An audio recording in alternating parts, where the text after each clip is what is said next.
மதம் கொண்ட யானை என்ன செய்யும் தெரியுமா? நம்பியார் இல்லாத எம்ஜிஆரை நம்மால் கற்பனை கூட செய்து பார்க்க முடியாது. எம்ஜிஆர் என்றால் பெண்களை மதிப்பார். கதாநாயகிகள் அவரை துரத்தி துரத்தி காதலிப்பார்கள். ஏழைகளை நேசிப்பார். விவசாயிகளுக்காக குரல் கொடுப்பார். ஊழலுக்கு எதிராக போராடுவார் என்பதுதான் தமிழ் சினிமா எம்ஜிஆர் குறித்து உருவாக்கி வைத்திருக்கும் பிம்பம். எம்ஜிஆர் மிக மிக நல்லவராக இருக்க வேண்டும் என்றால் அவரது நல்ல குணங்கள் தனித்து தெரிய வேண்டும். அதற்கு படத்தில் எம்ஜிஆர் மட்டுமே போதாது. கூடுதலாக சகல கெட்ட குணங்களும் நிறைந்த ஒரு வில்லன் வேண்டும். அந்த வில்லனை எம்ஜிஆர் வீழ்த்துவார். அதன் மூலம் எம்ஜிஆரின் நாயக பிம்பம் வலுப்பெறும். அப்படி எம்ஜிஆரை ஹீரோவாக மாற்றுவதற்காகவே தமிழ் சினிமா பல வில்லன்களை உருவாக்கி இருக்கிறது. உலகில் உள்ள அத்தனை தீய குணங்களும் நிரம்பிய வில்லன்களுள் ஒருவராக உருவாக்கப்பட்டவர் எம்.என். நம்பியார். எம்ஜிஆர் பெரிய கதாநாயகனாக இல்லாத காலகட்டத்திலேயே எம்ஜிஆருடன் இணைந்து நடிக்க ஆரம்பித்தவர் நம்பியார். பிற்காலத்தில் எம்ஜிஆர் உச்சம் தொட்டு கடைசி படத்தில் நடிக்கும் வரை எம்ஜிஆருடன் இணைந்து நடித்து கொண்டிருந்தார் நம்பியார். இன்னும் சரியாக சொல்வதென்றால் எம்ஜிஆர் நம்பியார் எதிர் ஜோடி என்பது தமிழ் சினிமாவின் தவிர்க்க முடியாத அடையாளமாகிவிட்டது.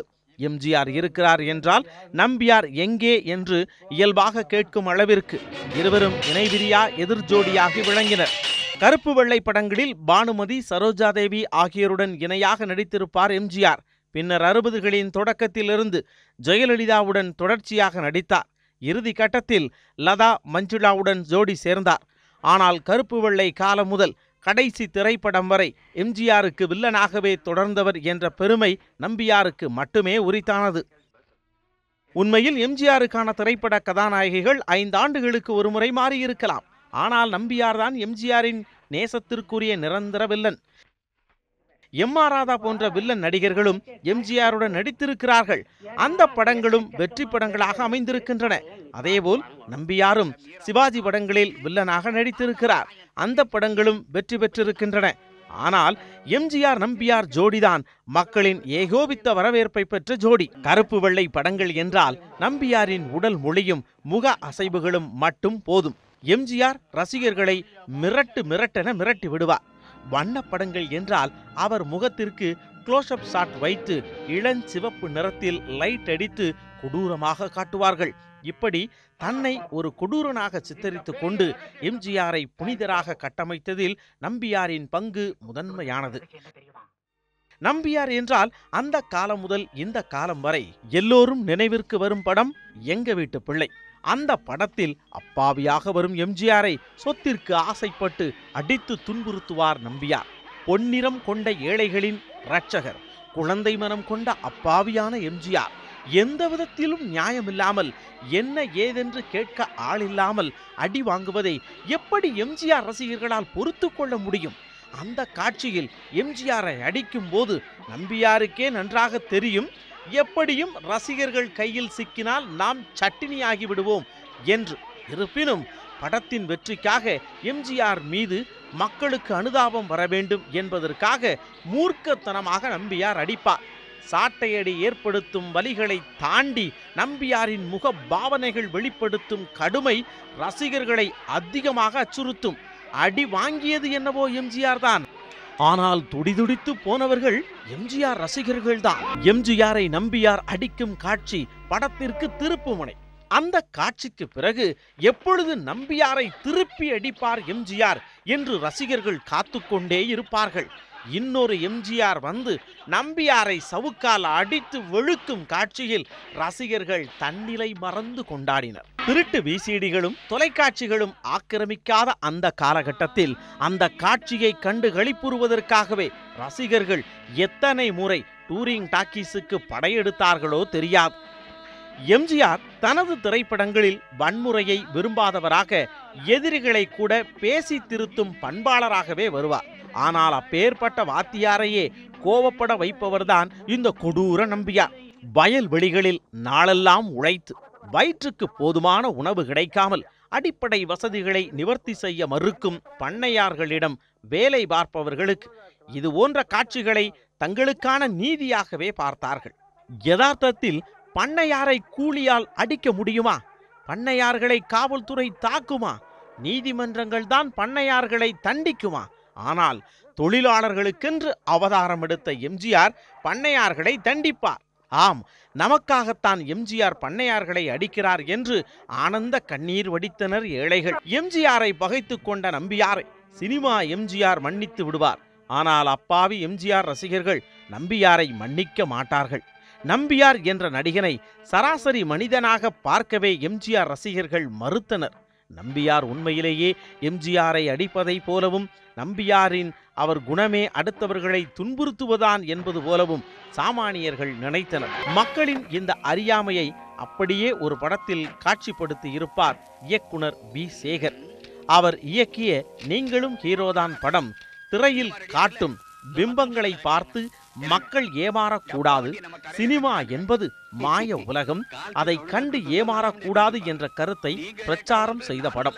அந்த படத்தில் நம்பியாரை பார்த்து கிராம பெண்கள் இவர்தான் எம்ஜிஆரை அடித்தவர் என்று விமர்சிப்பார்கள், பயந்து ஓடுவார்கள். அந்த காட்சியின் மூலம் பெண்களின் அறியாமையை எடுத்து காட்டியிருப்பார் வி. சேகர். எங்க வீட்டு பிள்ளை படத்தில் கதாநாயகன் எம்ஜிஆர் சாது அப்பாவி, அவரை நம்பியார் துன்புறுத்தும் போது எப்போது அந்த எம்ஜிஆர் வருவார், இந்த எம்ஜிஆரை எப்போது காப்பாற்றுவார் என்று மக்கள் எதிர்பார்ப்பார்கள். இந்த எதிர்பார்ப்பு தான் அந்த படத்தின் மிகப்பெரிய வெற்றி. பிற்காலத்தில் இதே பாணியை பின்பற்றி பல படங்கள் வந்துவிட்டன. ரஜினியின் பாட்ஷா, சரத்குமாரின் சத்ரபதி, அஜித்தின் ஜனா, விஜய் நடித்த மதுரை என பல படங்களில் எங்க வீட்டு பிள்ளை படத்தின் பாதிப்பு இருக்கும். ஆனால் எங்க வீட்டு பிள்ளை படத்தில் எம்ஜிஆர் நம்பியாரை அடிப்பது போன்ற காட்சியை அப்படியே பிரதி எடுத்து அதிசய பிறவி படத்தில் வைத்திருப்பார்கள். அதில் ரஜினி அவருக்கே உரித்தான நகைச்சுவையையும் கலந்து ஆவேசமாக செந்தாமரையை அடிக்கும் காட்சியை ரஜினி ரசிகர்களும் எம்ஜிஆர் ரசிகர்களும் ரசித்து பார்த்தனர். எம்ஜிஆரின் பெரும்பாலான திரைப்படங்கள் திமுக ஆதரவு திரைப்படங்கள் தான். அப்போது திமுக என்பது பாட்டாளி மக்களின் கட்சியாகவும், காங்கிரஸ் என்பது பண்ணையார்களின் கட்சியாகவும் சித்தரிக்கப்பட்டது. ஆம், எம்ஜிஆர் படங்களில் பண்ணையார்கள் தான் வில்லனாக இருப்பார்கள். பண்ணையார்களால் இருள் சூழப்பட்ட தொழிலாளர்களின் வாழ்வில் ஒளியேற்றும் உதய சூரியனாக எம்ஜிஆர் வருவார். அந்த மோசமான பண்ணையாராக யார் வருவார் தெரியுமா? சாட்சாத் நம்பியார் தான். எம்ஜிஆரின் சொந்த தயாரிப்பில் வெளியான முதல் படம் நாடோடி மன்னன். அந்த படத்தில் மன்னராட்சி தவறானது, மக்களாட்சியே சரியானது என்று எம்ஜிஆர் வசனம் பேசுவார். அப்போது பல்வேறு மக்கள் நலத்திட்டங்களை எம்ஜிஆர் அறிவிப்பார். குடிசைகளை ஒழிக்க வேண்டும், அளவிற்கு அதிகமான சொத்து வைத்திருப்பவர்கள் ஏழைகளுக்கு கொடுக்க வேண்டும் என்று எம்ஜிஆர் பேச பேச நம்பியாரின் முகம் கோபத்தில் சிவக்கும்.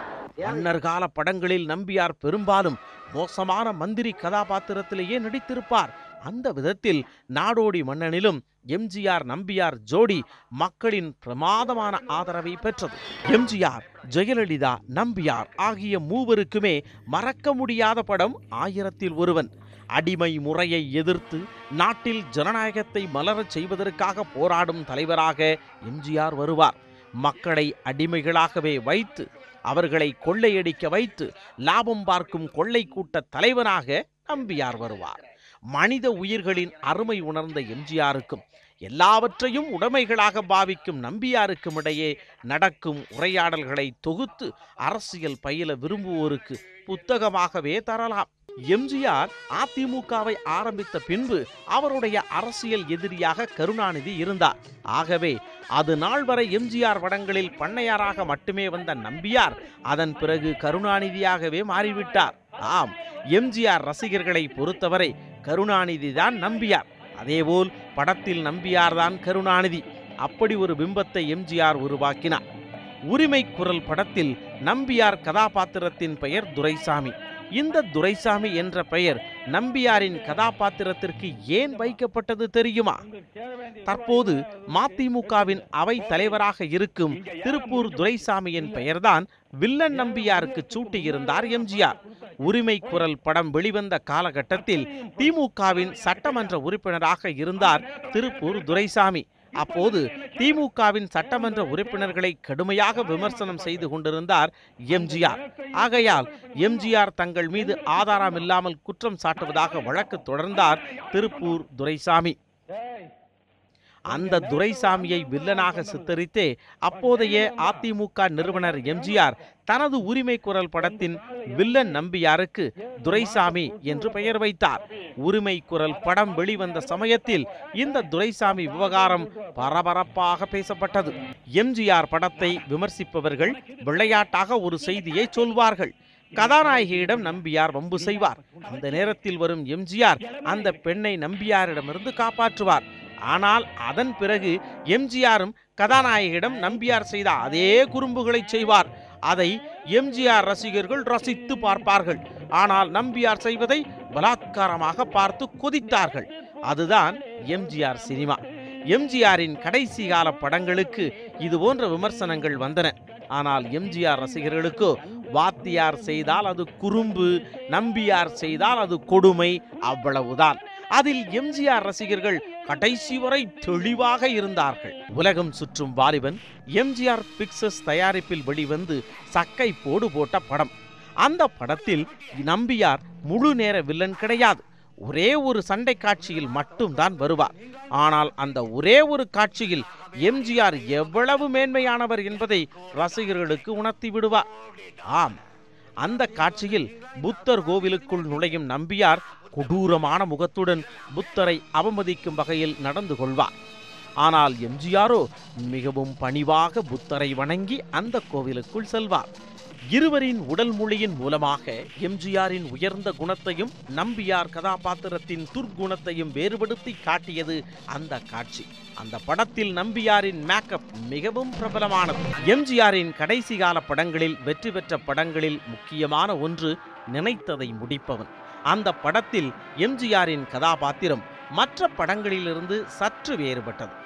அந்த படத்தில் ஒரு எம்ஜிஆர் வைர கடத்தல் வியாபாரி, அதாவது கிட்டத்தட்ட வில்லன்.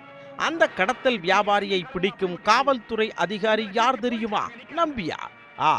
எப்பொழுதுமே கெடுதல் விளைவிக்கும் கதாபாத்திரங்களில் மட்டுமே நடித்து வந்த நம்பியார் அந்த படத்தில் நல்லவராக வருவார். மிகவும் அதிசயமாக எம்ஜிஆர் கடத்தல்காரராக நடித்த படத்தில் நம்பியாரும் அதிசயமாக நல்ல கதாபாத்திரத்தில் நடித்திருந்தார். எம்ஜிஆர் இறந்த பிறகும் ஒரு படத்தில் நடித்தார். ஆம், எம்ஜிஆர் நடித்து முழுமை பெறாத படம் அண்ணா என் தெய்வம். அந்த படத்தில் எடுக்கப்பட்ட காட்சிகளை மட்டும் வைத்து தற்போதுள்ள சூழலுக்கேற்றவாறு காட்சிகளை இணைத்து அவசர போலீஸ் 100 என்ற பெயரில் படமாக எடுத்தார் கே. பாக்கியராஜ். அந்த படத்திலும் எம்ஜிஆருக்கு வில்லனாக நம்பியார் தான் நடித்திருக்கிறார். புதிய படத்திலும் அதை தொடரும் விதமாக நம்பியாரை வில்லனாக போட்டு கதையை கச்சிதமாக நகர்த்தியிருப்பார் பாக்கியராஜ். ஆம், எம்ஜிஆர் இறந்த பிறகு வெளிவந்த படத்திலும் எம்ஜிஆருக்கு வில்லன் நம்பியார் தான். எம்ஜிஆர் நம்பியார் ஜோடி என்பது எம்ஜிஆர் சரோஜா தேவி ஜோடிக்கு இணையானது. அது வெற்றியின் அடையாளமும் கூட. எம்ஜிஆரின் சினிமா வரலாற்றை நம்பியாரை தவிர்த்து விட்டும், நம்பியாரின் சினிமா வரலாற்றை எம்ஜிஆரை தவிர்த்து விட்டும் எழுதவே முடியாது. தன்னை கொடுத்து பிறரை வாழ வைப்பவன் நண்பன் என்றால் தன்னை கெட்டவனாக்கி எம்ஜிஆரை தலைவனாக்கியவர் நம்பியார். மதம் கொண்ட யானை என்ன செய்யும் தெரியுமா?